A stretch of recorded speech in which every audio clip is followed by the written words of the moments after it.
Assalamualaikum warahmatullahi wabarakatuh. Bismillahirrahmanirrahim. Kita lanjutkan kembali untuk materi Al-Qaidah pada daras yang ke-10. Sebelumnya saya mengingatkan jangan lupa nanti sahabat-sahabat juga harus menyelesaikan tadribat, dan ingat tadribat itu bukan hanya sekedar latihan, karena dari tadribat itu nanti saya akan mengolahnya untuk menjadi soal-soal pada waktu UAS atau ujian akhir semester. Baik, Al-Qaidah Al-Ismul Majrur bihalfil jarri wad dharfi. Kaidah kali ini kita akan menjelaskan tentang isim yang dibaca jar, biharfil jar wad dharf, dengan huruf jar ataupun dengan dhorof. Jadi dalam literatur nahwu itu ada isim-isim yang dibaca rofa, ada isim-isim yang dibaca nasab, dan ada isim yang dibaca jar. Al-Ismul Majrur ya, seperti contoh hadza kitabul qawaidi. Fokusnya adalah al-qawaidi. Karena pada umumnya jar itu kita maknani, kita alamati dengan kasrah. Al-kitabu 'alal maktabi. Askunu fi baitin kabirin ya. Nah, yang askunu fi baitin kabirin, kabirin ini menjadi sifat daripada bait. Nah, sifat dalam pembahasan nahwu itu akan kita bahas dengan sebutan na'at dan man'ud. Itu untuk materi qawaid yang berikutnya ya. Kemudian ada ad-dhorof. Dhorof itu adalah isim yang menunjukkan makna fi, baik itu berupa tempat ataupun waktu.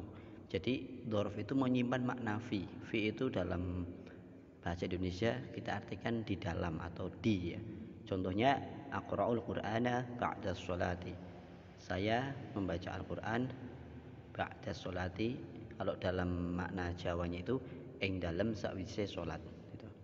Kemudian al-baitu amamal masjidi. Rumah di depan masjid. Amamal masjidi ing arep ing dalem ngarepe masjid itu. Al-baitu utawi omah iku amamal masjidi ing dalem ngarepe masjid. Untuk pembahasannya kita akan melanjutkan ke al-mabahis. Yakunul ismu majruron idza dakhala alaihi harfun min hurufil jar. Isim dibaca jar itu ketika kemasukan huruf jar. Huruf jar diantaranya adalah min hurufil jarri, min, ila, an, ala, fi, alba, al-kaf, al-lam, unzu, rubba.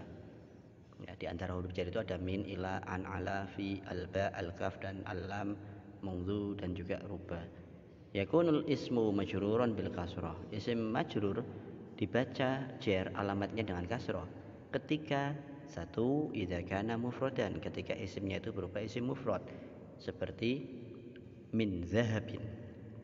Zahabin artinya emas.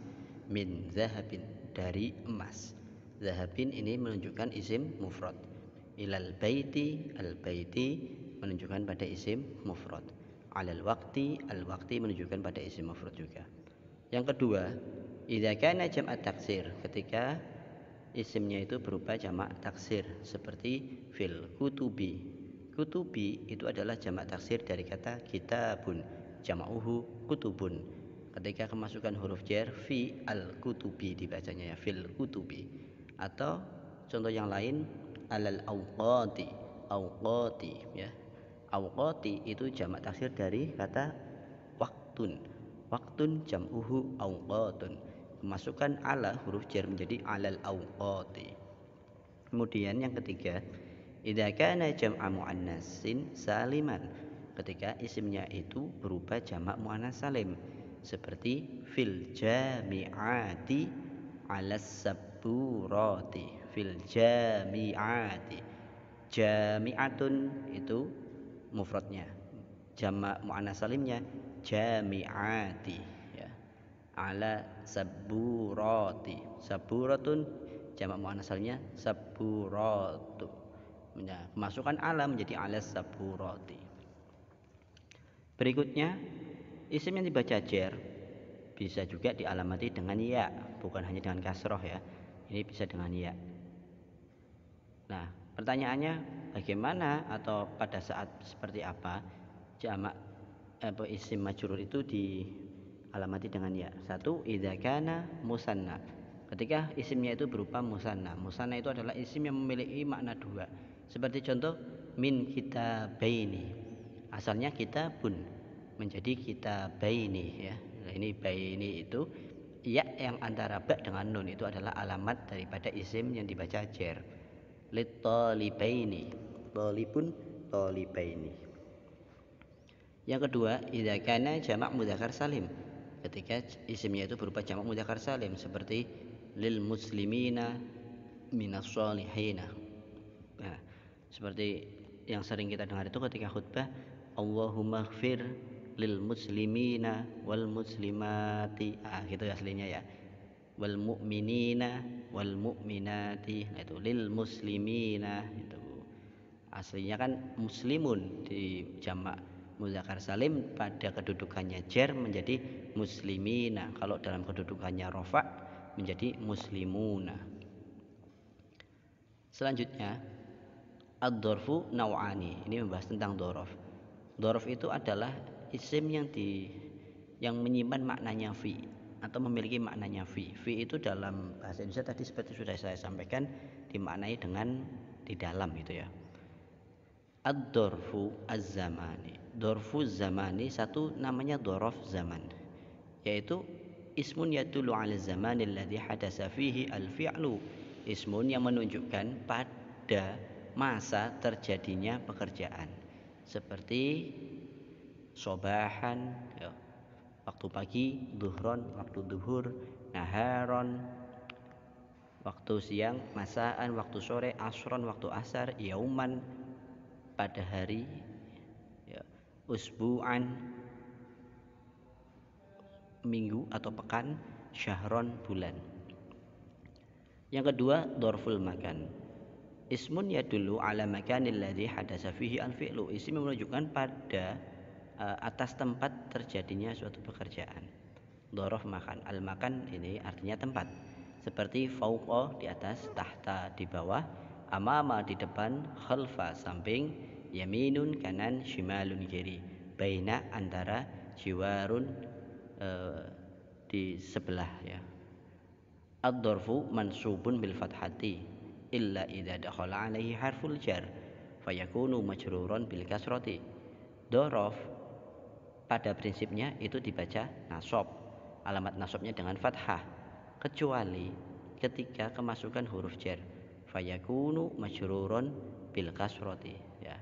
Jadi aslinya itu dzaraf dibaca nasab. Coba kita lihat tahta, amama, masaan, asron, yauman, itu semuanya dibaca fathah, menunjukkan bahwa dzaraf itu dibaca nasab. Tetapi ketika kemudian dzaraf kemasukan huruf jar, maka juga dibaca jar, alamat jarnya dengan kasroh.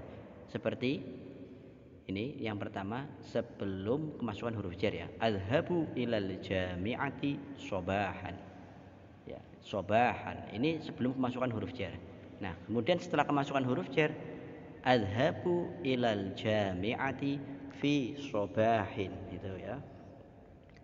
Nah, ini kan ketika kemasukan huruf jar fi, maka sobahan menjadi sobahin. Atau misalkan yang lain, adhabu ilal jami'ati masaan. Ketika sudah kemasukan huruf jar, adhabu ilal jami'ati fi masain. Nah, saya kira itu ya, untuk penjelasannya memang agak panjang. Dan sahabat-sahabat nanti bisa searching yang lain, materi-materi berkaitan dengan dzaraf. Semoga ini bisa menjembatani sahabat-sahabat untuk lebih memahaminya lagi. Kemudian jangan lupa nanti Anda baca tadribatnya ya. Jadi Anda cukup untuk menentukan ini ada ayat-ayat Al-Quran, kemudian istahrij, analisiskan atau munculkan minal ayatil karimah as-sabiqah mayati. Isim majrurahnya apa saja, dzaraf zamannya apa saja, dan dzaraf makannya apa saja. Oke, saya kira demikian. Kalau ada pertanyaan-pertanyaan nanti bisa sahabat-sahabat tanyakan di grup WA kelas. Tetap semangat dan semoga kita mendapatkan keberkahan dari thalabul ilmi kita. Amin ya rabbal alamin. Sekian, mohon maaf atas segala kekurangannya. Wallahul muwaffiq ila aqwamit thoriq. Assalamualaikum warahmatullahi wabarakatuh.